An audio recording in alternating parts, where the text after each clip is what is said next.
Introducing the two-time world champ, the Prince of Egypt, the best Clash Royale player in the world, Mohamed Light! And his opponent, he knocked Igor down to the lower bracket in the first round, the best Splash Art player to ever do it, SANDBOX! And that's the truth. Every time you and I have walked into that practice room, he's there. He's there. And now he's here. Mohamed Light, SANDBOX, game one. Sandy going fast here in game number one. Love that confidence. And doing the Mo Light opening. That was not a thing you did with split wall breakers behind King Tower until the man on the left invented it. And Momo looking like he might be going to E-Giant. Also parts of Graveyard here.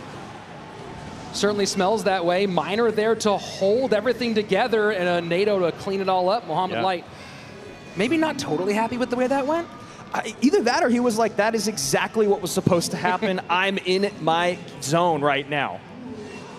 Cleans it all up. Baby Dragon gets on top of tower. He's got the lead early here in a match where your opponent is the one looking for more damage in single elixir.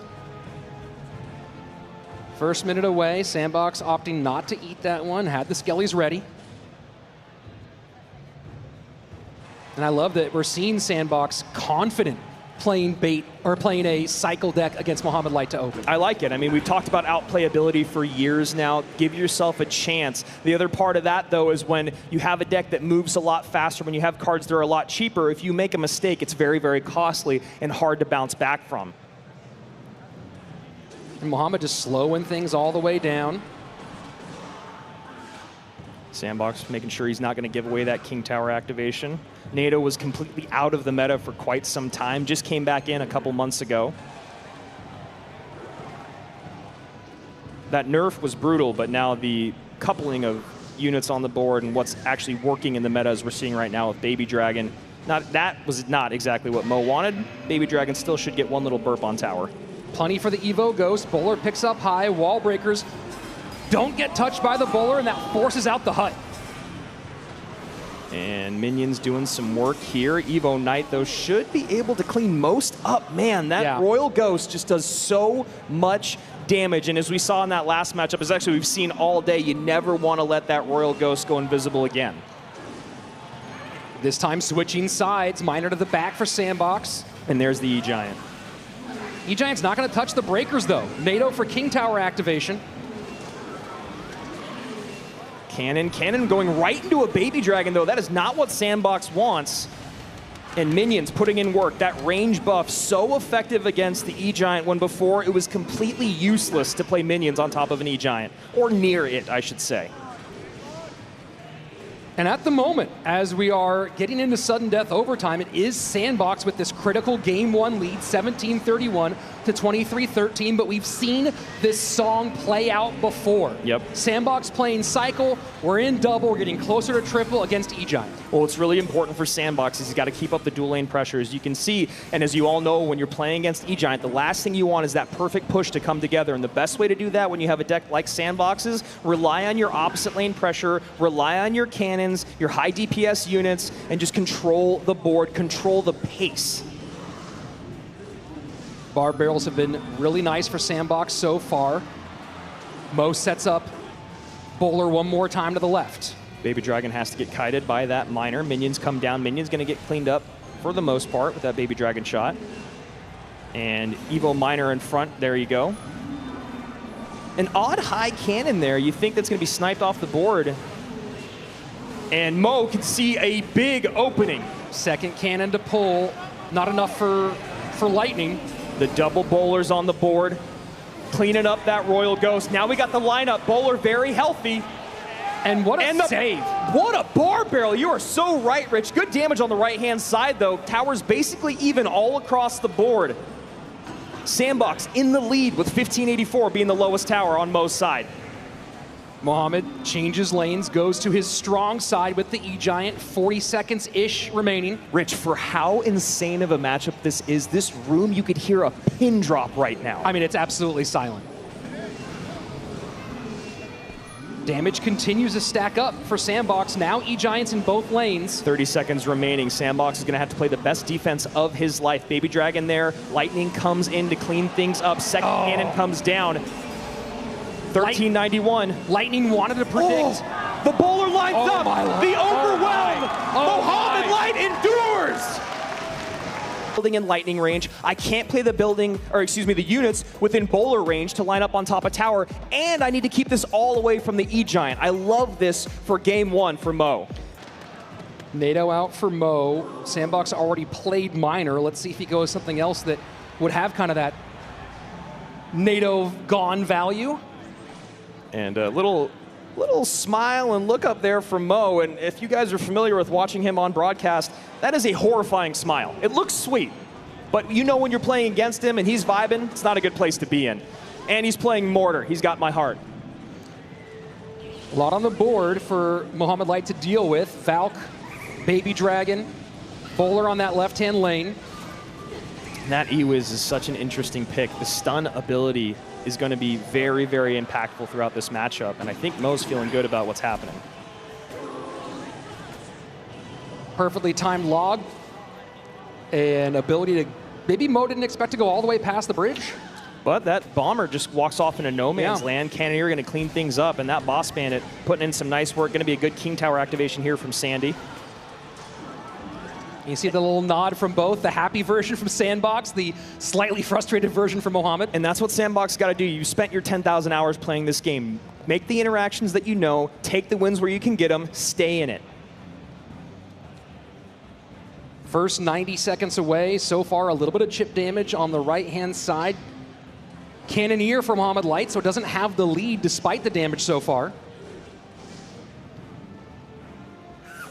And Berserker, such a great card in the game. So strong defensively, has enough HP to kite units like this Baby Dragon away. Mo's happy to take that fireball damage. Now we've seen the full deck come together here for Mohamed Light. And very interesting, kind of this Mortar spammy combination. Dash 2 gets on the Valk. Yeah, it's so interesting. You can get the Boss Bandit to come in and create space, get some damage in, and right there, huge damage. Boy. And that's exactly what I was just about to talk about. As soon as it starts, it's over. 204 remains. He's got Fireball, he's got Log, and if anyone can defend for 40 seconds, it's Mohamed Light. Yeah, trying to break through against a Mortar on top of all that. The E-Wiz for the stun. And you kind of think you see SANDBOX recognizing that, as we talked about, going from preparing for Igor to, oh my, I have to face Mohamed. And he's going to take that fireball damage right there. Evo Mortar comes down, and this game happens so quickly. Obviously not a great matchup. Mortar matches up very, very well against E-Giant. He's got the E-Wiz in there to stun and slow it down even more. Boss Bandit to tank on the ground. And what I was going to say about the synergy of the deck, the decksmanship, if you will, I love about it is that the Boss Bandit comes in and creates space. Then you drop the barrel behind it. Then the Boss Bandit comes back, barrel crosses the river. You see that tower damage number, a big bagel. Unfortunately on one side, Mohamed Light shut it down. And you look at this matchup, right? SANDBOX, I'm gonna beat whoever's in front of me. Well, let's see if he can pull off the biggest part of his run here. Can he complete the trifecta of world champions? SANDBOX, Mo Light, lower bracket, third, fourth place. Let's go. Fire Spirit gets the jump with the Goblin Stabs, and Tower's down at 2485. A phenomenal, I mean, you take a look at the cards that are played.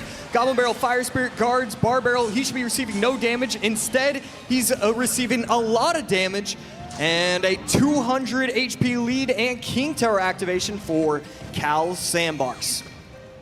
Wallbreaker split in the back. SANDBOX definitely going away from what he usually plays. Gets the vines in. Damage kind of done there. Would have loved a little bit more, but Mo doing a great job of, you know, this is so funny. We actually had a conversation with Mo Light earlier today about how he is so good at knowing exactly where barrels are and the mind games that come with that. SANDBOX already throwing to left. Mo there catching with a card instead of having to use his bar barrel. Yeah, pretty aggressive vines right there, but gets a lot of damage. Dark Goblin again going in with these incredibly aggressive vines. And look, what we're seeing in CRL is aggression is okay. You can be aggressive, and we're not really used to that from previous years. And Mo a little frustrated, you can see by the aggression that is being thrown his way, but the lack of counter push and the lack of elixir lead that you would hope to get when your opponent is that defensive. Mo's taking a lot of damage. He doesn't have anything to show for it at the moment. And the double barrel in, plus the wall breakers. And again, getting aggressive, and again, both hitting. Berserker going crazy on the right side. We can't even talk about that because the left side is down to 11-15. And you see kind of a gasp on Mo's face and a gasp from the crowd here. Just taking so much damage here as we tick in to the final minute of regulation. Aggressive Fire Spirit at the bridge baits out the Evo Tesla because he can't take more damage. I mean, this is just a new way to play this matchup. Here we go, Muhammad Light trying to reset. We're in double elixir, and that's going to be a very expensive play, but he's able to catch everything, the Dark Goblin and the cannon. Berserker needs to put damage in right now. Firecracker connects on top of tower 2, and that is a huge moment for Mo Light. Firecracker's still alive. Doesn't get a second shot on tower. 12:39, 11:15. Another Hog Rider comes in. This should be nice cleanup here for SANDBOX. A bit of an overspend there by Mo. A great Vines. Right there, Bar Barrel going to be able to perfectly predict, gets the Goblin Barrel cleaned up very nicely, and SANDBOX still has the lead, but what was 1,500 is now down to 100. 12:39, 11:15, now getting into overtime. SANDBOX thinking about keeping pressure up in the opposite lane. Berserker and Dark Goblin working down the right-hand side. Barrel goes left on the inside. Mo can see it from a mile away. Yeah, I believe that was just one tile too far into the middle. Yeah. It made it a little bit too obvious. Firecracker plus E-Spirit going to be able to block one of the wall breakers from getting into the tower, but not enough. Evo Valk on defense, and now, after such a strong start, Muhammad Light takes the lead. Yeah, evening things up is Mo, and right back on offense. Gonna have to use the Vines up high. SANDBOX knows that's gonna line up the Firecracker. Now the Hog's gonna get on top of tower, and as quickly as SANDBOX started this game, Muhammad Light finishes it. But that means his opponents are gonna be looking for his comfort to stay alive in the tournament, so I think he's gonna have to get even more crafty here in game 2. Game 2, final match of the day. And a high Archer Queen to start.